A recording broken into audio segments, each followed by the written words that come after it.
memang tanya sikap jelas bahawa amalnya berikhlas baru diterima. Munyo hana ikhlas hana diterima.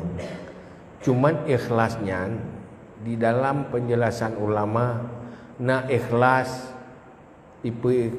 ukuran ji tingkatan abih fahla mandu. Nak ikhlas abih sebahagian fahla. Karena rianya bertingkat-tingkat. Nah ria total.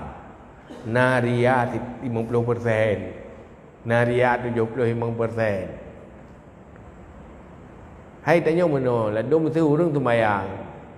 Iganya ada bertirau sembahyang ti. Tapi waktu karamai orang bertambah semangat gitu sembahyang. Berarti nah ria becu ke. Dan berjampu. Tak ada gedi hana orang tak sembahyang ti. Kan? Berarti nari berarti nya ini ibabih berjatahnya cuma dipna ukuran 40% detil ji nya yang tu Allah Taala tinggal orang kira baru dah tu 40% lebih kau ya Allah. Nah yang total si munyohana urang ana tu mayang kebulan urang ka tu mayang bi we urang bit tang tu mayang yang total ria. Contoh yang lupa contoh.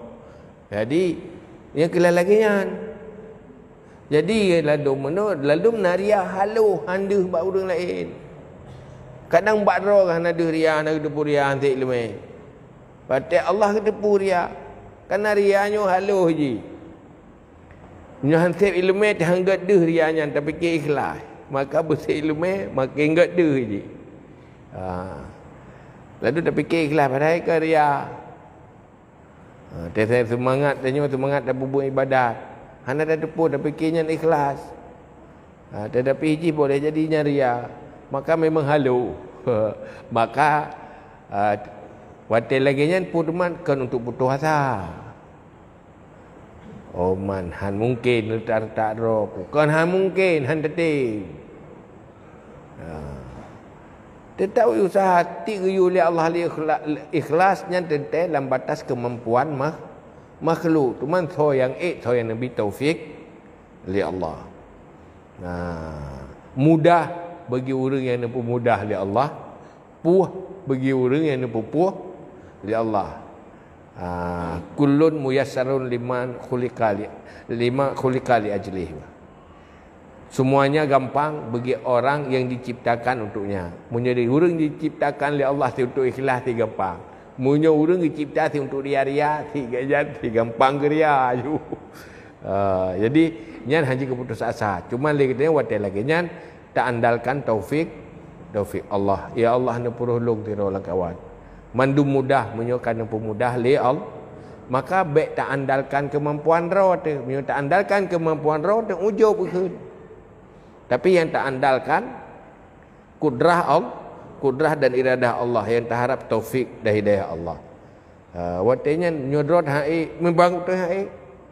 Tapi bu Allah untuk menjadikan tanya orang ikhlas. Hai. Jadi tak ada kan Allah dia mental. Yang jelas ikhlas. Tanya punya kali tabu ikhlas. Tak melakai ba Allah ya Allah menjadikan hati lu ikhlas, membantu taufik dan hidayah lu untuk ikhlas. Lu han mampu lu ikhlas, munyo han ada taufik dari roh ya Allah. Tapi munyo tak andalkan kemampuan roh tu yang galau. Pu yang niyu oleh Allah laki bantu ba Allah. Niyu ikhlas laki bantu ya Allah. Berikhlas kata niyu oleh Allah. Hang balung berikhlas, ya Allah nabi ikhlas kelong gero niyu. Ya kemenangan Allah memang. Ya berbuat taat ya Allah nabi taufik kelong berbuat taat kelong. Kedih andal ba Allah ma bai'u ikhlas dan bai'ujub. Nanti ba ujub ubuk ku tak buat.